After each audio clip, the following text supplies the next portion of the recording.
So in 2010, Martin Bailey was doing a job he'd wanted to do since he was young. He was working as a primary school teacher in a school which had recently been rated as outstanding by Ofsted. To all intents and purposes, he was living the life that he'd always wanted. But behind closed doors, the work inside and outside school, he'd put in to realise that goal had taken a toll. Well, without realising it, Martin had become chronically depressed.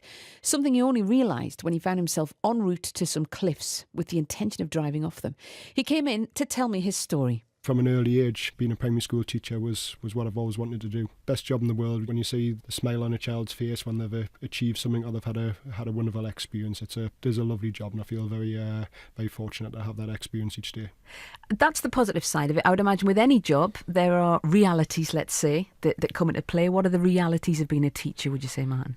I think the reality is the bit outside of the 9 o'clock till 3:15 bit. I always used to say to people, I have the best job in the world, sort of 9 o'clock till 3:15. But when it comes to the accountability, Ofsted, pressures on results, that's the bit that sort of you don't see when you're dreaming of wanting to become a teacher. That's not the side that you can possibly, sort of foresee as a teenager. That's not the side of the job that you're possibly made aware of in advance, and that's the bit that the additional time pressures, the mental pressures that causes can be quite demanding at times.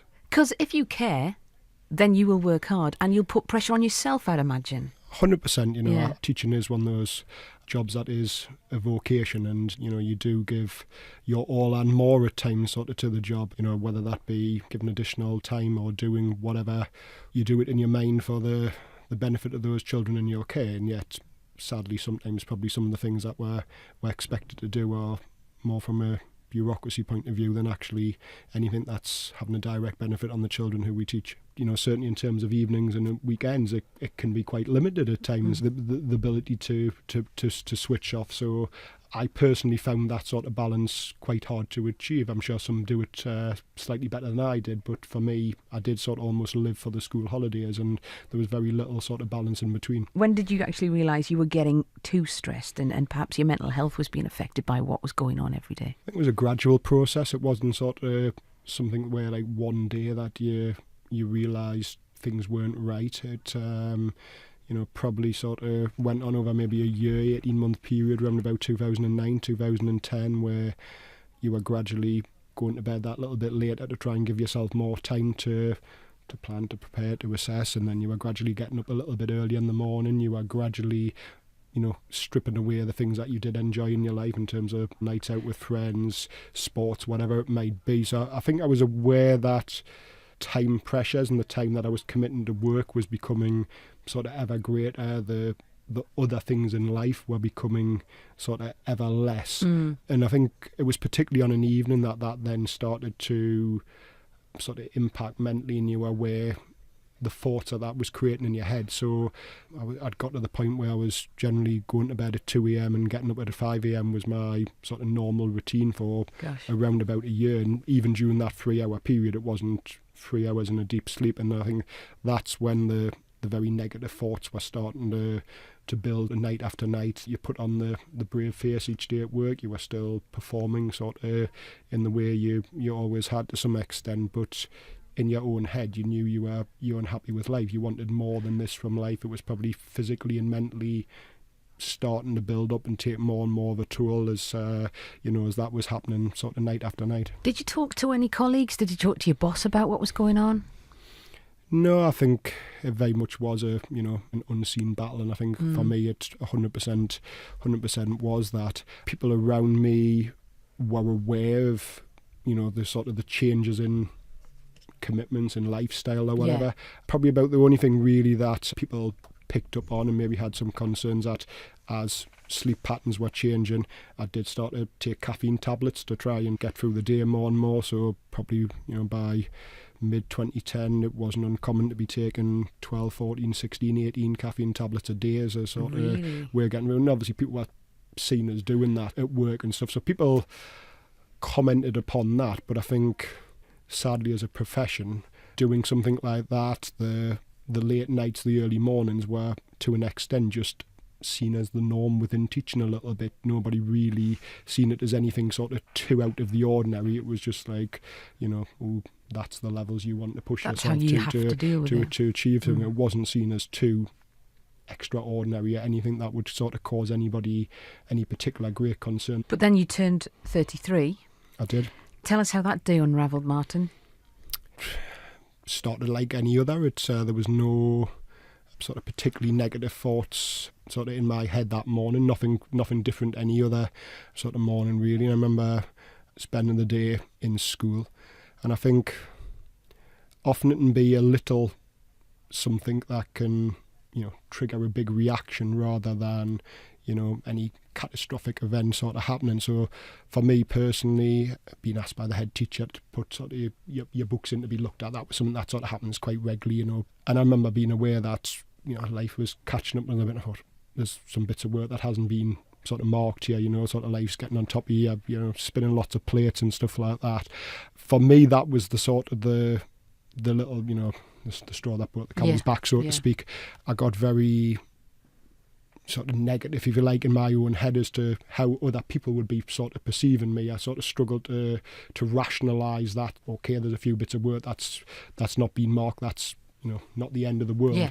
But quite instinctively that day, rather than turning left out of the school gates to head home, I turned right with the intention of sort of bringing life to an end and sort of headed towards South Shields and the cliff tops.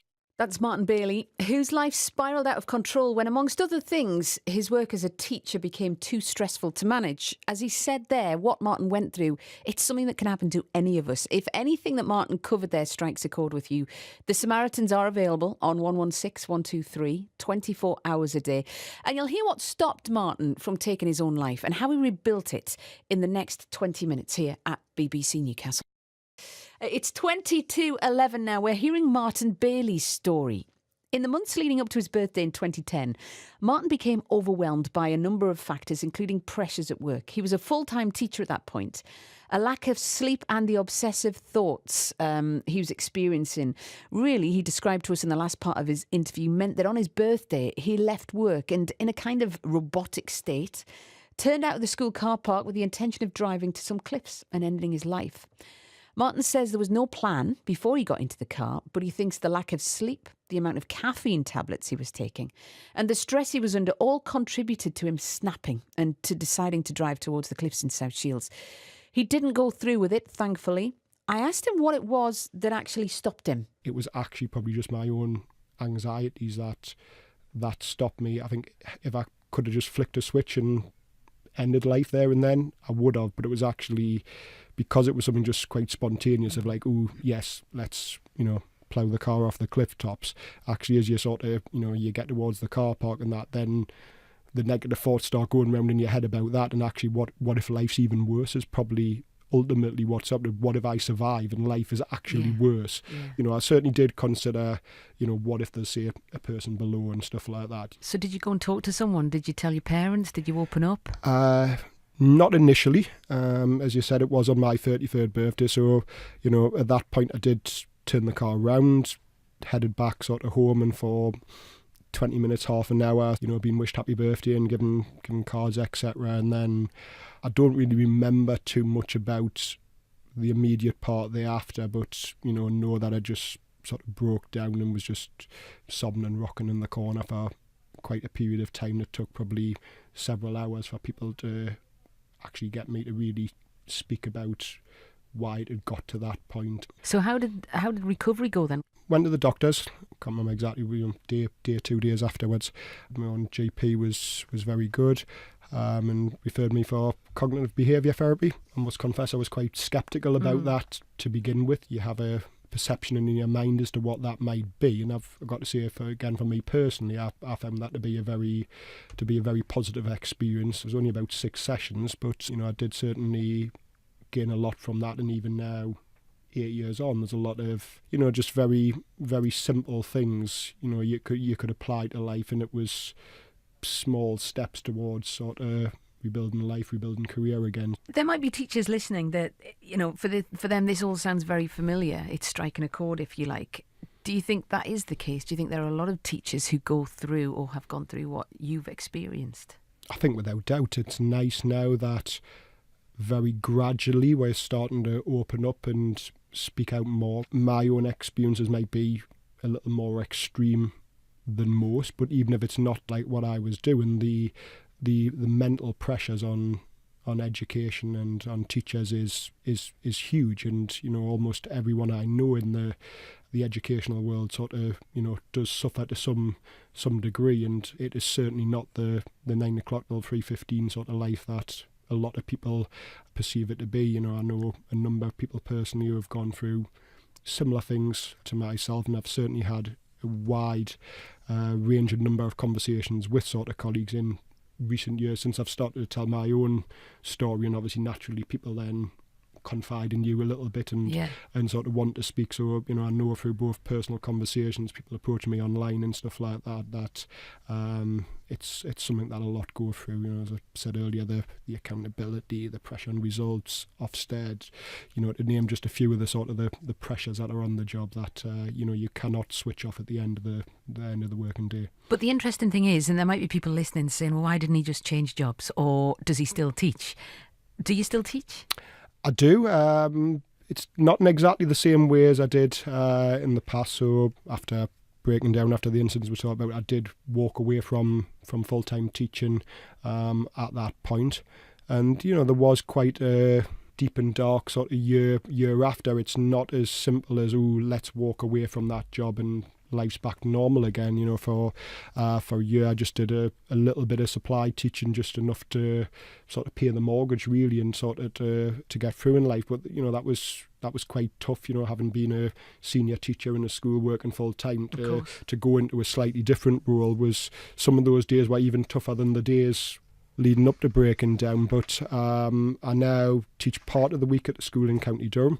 And actually, over the last 6-7 years, I've built my own company where I work as like an educational consultant in schools around the UK. So I've always had a passion for sort of primary computing. So that's a lot of what I now do. I sort of deliver people workshops, staff training, speak at conferences around the world now. So I've actually, over the last 7 to 8 years, managed to remain in the job that I love. I still have part of the week where I am a primary school teacher, but I actually now have part of the week where I'm getting to work with teachers all over the UK, all over the world at times. And what's been nice the last year or so is I've been able to bring that element of sort of mental health awareness to the job that I do as well. And I've been able to have conversations sort of with colleagues about mental health, and hopefully have managed to help a few other colleagues by sharing my own experiences and talking openly and honestly to them. And that's the thing, isn't it? I think the important message today is that life can be good again, and you might have reached a dark point. You might be down a hole. You can get out,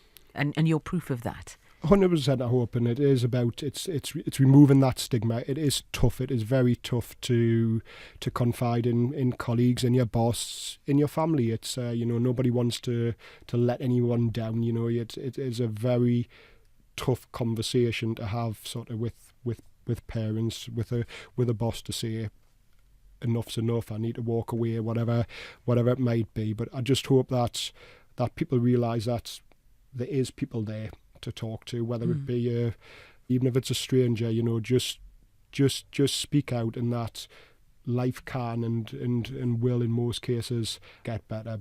Martin Bailey talking to me at BBC Newcastle. He's now speaking out about his experience in the hope of helping others facing similar problems. I think a lot of us can sympathise with that feeling of burnout, something that Martin feels is a real problem within the teaching profession in particular, something he's now working to raise awareness of. If anything he said there does sound familiar to you and you're feeling a bit low, please don't forget the Samaritans are always there 24/7, and this is the number 116 123. Had a text in actually from Amanda in Sunderland, who says, I've just been listening to Martin. I know of 3 brilliant young teachers who've recently left the profession. It drives me mad hearing parents in the playground moaning about teachers and the holidays they get. I know many teachers who are up until the early hours, several nights a week doing work. The pressure on teachers and also now pupils is absurd. The government should take responsibility for this. There's so much paperwork, marking and data. It's become insane. Amanda, thank you so much for your text. Thanks for listening. 81333. If you want to text, start in that message with the letters BBC. 2 away wins in a row. Job done.